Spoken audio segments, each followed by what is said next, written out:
Hey, we're for the next installment. We were at the last surgery, um, and that a few days later, I wasn't feeling too good, and that's an understatement. I was feeling horrible. I had no energy. I couldn't move. Um, I was swollen. I was all kinds of stuff. And they started putting me on pills. You know, I'd already had a steroid shot, and then they gave me more steroids, and I'm going, okay. We had an actual scheduled appointment with the medical oncologist, Dr. Burton. She's fabulous. I love her secretary too. Miss Holly is also fabulous. I was so sick that riding in the car to Little Rock, I didn't want to move. I didn't care. I just wanted to go home. We were in there, and she was supposed to be telling me, because I'm the one with the cancer, me, the results of the test and the scans and everything that had come back so far, or all the ones she at least had, and then what kind of treatment we were going to do. I didn't care. Brady was there. Anytime you go to a doctor's office, you always take another person with you, because they're going to hear things you miss, and they're going to ask questions you don't think to ask. And it's always good to have two people who said this was said, because doctors are people and they do make mistakes. You need backup, and especially with as sick as what I was, I didn't understand a word she was saying, nor did I care. I was leaning up against, like, she had a beam in her office. I was sitting in one of the chairs, and I was leaning up against it, and in my head I'm crying. I just want to go home. I could care less what you're saying. I don't feel good. Miss Holly had asked some questions, and I didn't understand them, and I couldn't answer, and Brady answered, and she said, "You don't feel good." I said, "I don't."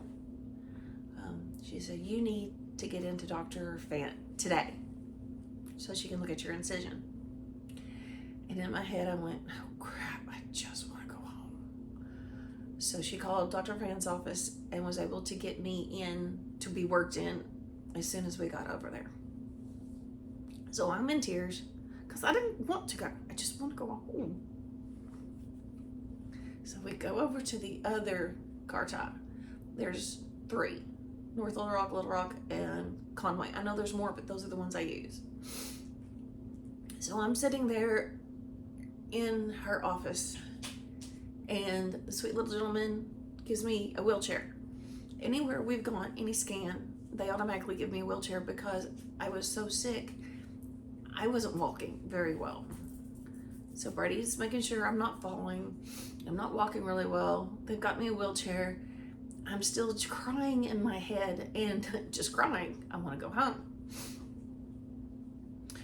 So dry up the tears for a little bit, and we go in. They finally get us worked in.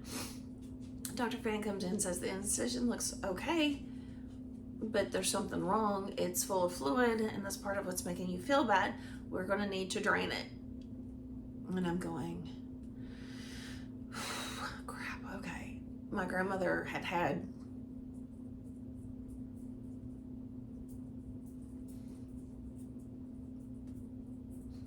her lungs drained I don't know how many times.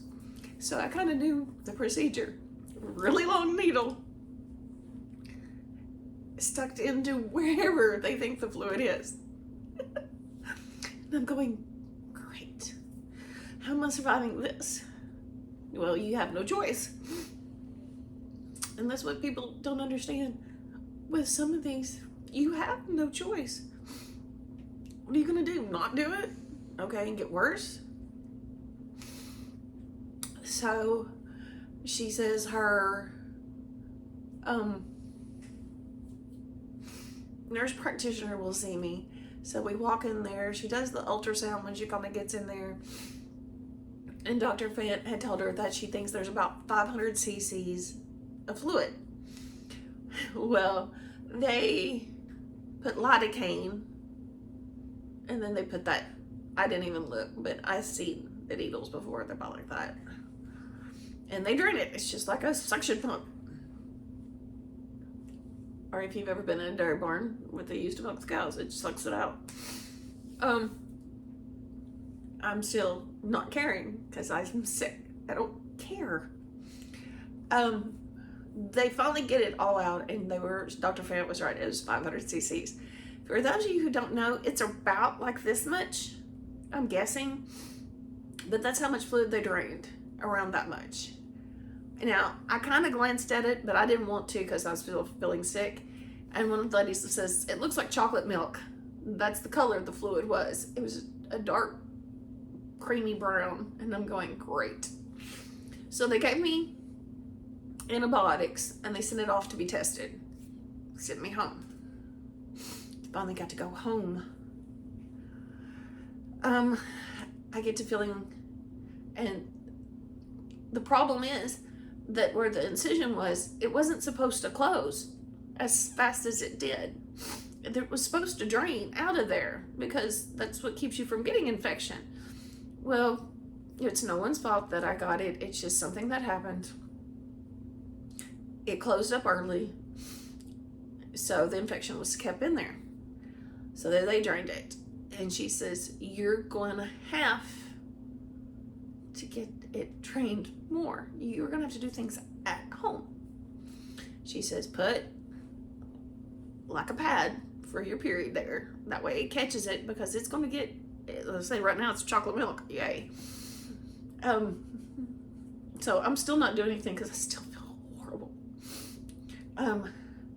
So when I actually have the energy to take a shower, it's like I've got to, because they sent special soap home. We're supposed to do all this kind of stuff. When you move that pad, I wasn't thinking because I was sick, it gushed out. So I put it right back quick because I don't feel like cleaning up a mess, and I'm hating asking Pretty to do anything. So he helps me with the shower. So when we move everything, there was a weak spot and it created a hole. And then through that hole, it literally spurted. It was like you opened a water hose and squished it. That's how much was coming out. Every time I went into the shower or I moved it, it exploded.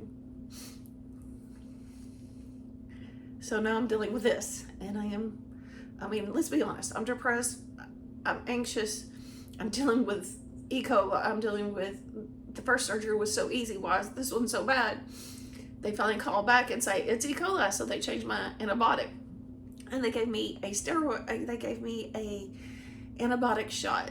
This antibiotic shot hurts so bad that they take cold spray and they spray your skin until it hurts by being numb. You know, when you're outside in the cold and your fingers start aching because they're so cold and they're numb, that's what they want your skin to be for the shot, because they know it hurts. Well, I didn't flinch. And they're like, oh, you're doing so good. I said, after everything I've been through, I don't care. Hurt, whatever. That shot finally healed up 2 weeks after I got it. You couldn't feel it on.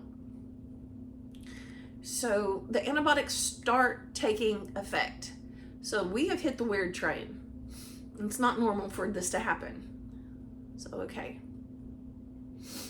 And it hurts. And I'm starting to get better. I'm finally moving. I'm functioning just a little. And then I buy a new pillow because my neck is hurting. Okay. Buy a new pillow. And I woke up the next morning, neck hurt worse. And they said, well, you need to sleep on it a couple days. I went, whatever. Slept on it one more day, and I woke up hurting even more, to the point where I can't sit up. I am holding my neck, and I'm to the point of crying, and I hurt so bad I want to scream. I thought I've pinched a nerve. Great. The last thing I need is a pinched nerve. It wasn't a pinched nerve. But we did not know that for 3 to 4 days. It was something much more serious. And we really went off into the crazy, weird world with this one. We'll get into it next time. Thank you.